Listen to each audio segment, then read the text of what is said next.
I believe so, yes. So I think the AI thing was, there was one contract that I don't know if it was actually being, someone actually trying to get people to sign it, or if it was just being discussed, where they would pay the extra, like an extra would be on the set, and then they own their digital image. They could use it forever. So they could put you in the background of the fucking Hulk movie. They could put you in the background of it. So you know, like conspiracy theorists believe they're crisis actors. They show up at every mass shooting and start talking about something, and it's bullshit. Like, this is the most evil of conspiracy theories, right? Right. But this crisis actor thing, imagine if you just start seeing like AI people in every fucking movie, every disaster movie. You see that same guy, like, that's that dude. Yeah, and that dude probably got paid $200. It's like the Wilhelm scream, but with like people's faces. Right. Yeah, that's what it'll be like. Oh, if it's a disaster scene, you know, this guy's in it. Well, maybe they'll be able to morph your image, give you a mustache, fake nose. Yeah, I'm sure they can. You can tweak your face. I mean, they could face swap you with different extras. They can do all kinds of stuff. Oh, yeah, for sure. What they can do. Did you see the Unreal 5 video game engine? Yeah. The car on fire. Car on fire? Jamie, see if you could play that. Someone said, I forget the tweet, but it was something along the lines of, you're not going to be able to ever know what's real again. No, and if it feels this way looking at the news with what's going on over in Israel and Palestine, it's like, what am I seeing? How much of this is real? How much, like, the propaganda on top of that, the like shitty reporting. It's like, it's so interesting that we have phones and we have the access to information constantly, and now we just know if none of that information is true. Well, we just know quickly what actually happened if you're online and paying attention, and the mainstream news is so far behind that. Right. Coleman Hughes was on yesterday. He was saying that, the original narrative was that Israel bombed a hospital in Gaza. Right. What actually happened was another Islamic terrorist group launched a missile. It failed, and it landed in the parking lot of the hospital. So this is fake. This is the Unreal 5 engine. You see a car on fire, and then they have a little video thing pop through it. Just the car is fake. The rest of the video should be real.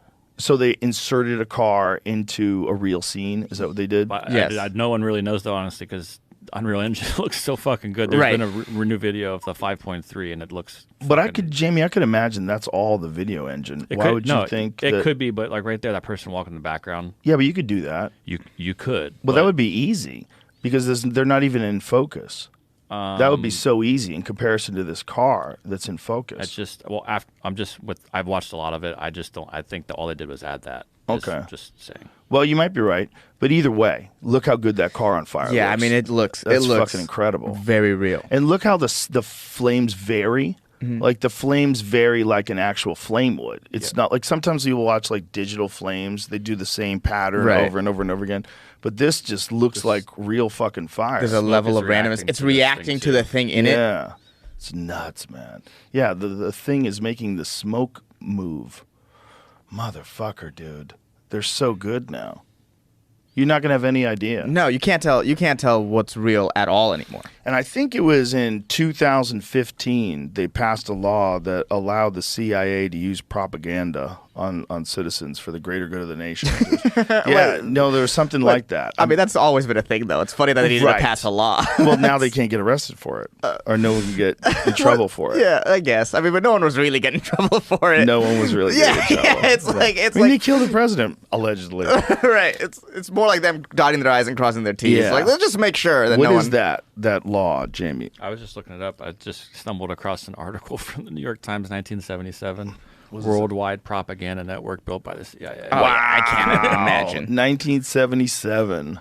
I can't find the article really, but it's so hard to know what's real and what's not real. I think that's like what we talked about with the shift in COVID, what it really caused. It's like, now I'm just suspicious of everything. Of everything. Everything I read, I'm like, what's that? Yeah. What angle is it coming from? Who's funding this? Exactly. And it didn't used to be that way. This is what comes up about what we were just talking about, though. Obama did not sign a law allowing propaganda in the U.S.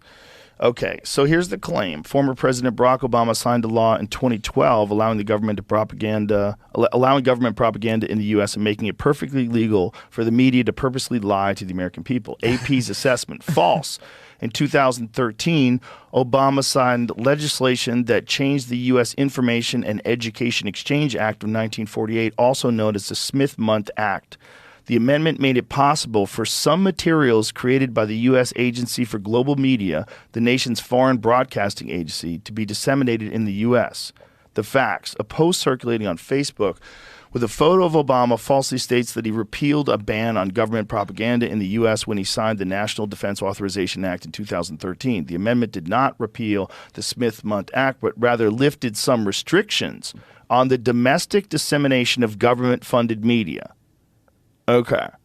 Government-funded media, though, is you're getting close to propaganda, right? Okay, so here, the change essentially eased restrictions for Americans who wanted to access government-funded media. What? We're doing it for you. Did Ted Sarandos write this? We're making it easier for you to access it. The change essentially eased restrictions for Americans who wanted to access government-funded media content. Because, most Americans really want to access government-funded media content. I can't think of anything better. Would I rather watch Game of Thrones or government-funded media content? I think I'd go. Allowing media produced by the U.S. Agency for Global Media, such as The Voice of America, Radio Free Europe, Radio Liberty, to be made available to Americans upon request. It was not possible before the law was changed. Even upon request, if I wanted to get it through the Freedom of Information Act, for instance, they couldn't do it. The amendment changed that, says Gabe Rotman, director of the Reporters Committee's Technology and Press Freedom Project. Boy, whenever someone puts freedom in their project, I'm like, I don't trust anything of that. Yeah. Bullshit, son. Is it Patriot Freedom? The Patriot Act. I just think it's so funny that government-funded media was behind some sort of wall to begin with. That's kind of interesting. Well, it says there was essentially a de facto ban on the government dissemination of materials originating from the State Department. Yeah, because we didn't trust you. Yeah. We didn't trust you to just fucking make these claims. Mm-hmm. Journalists are supposed to make these claims.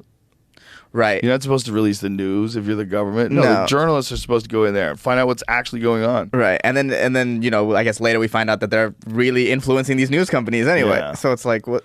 It's so funny. Oh, boy. Yeah. I don't know. It sounds like a sneaky way to get propaganda to people. Hey, woman. Since your man ain't got no heart, why don't you go to my apartment tonight and I'll show you a real man. There you go.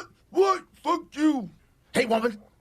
Since your man ain't got no heart, why don't you go to my apartment tonight and I'll show you a real man. There you go. What? Fuck you.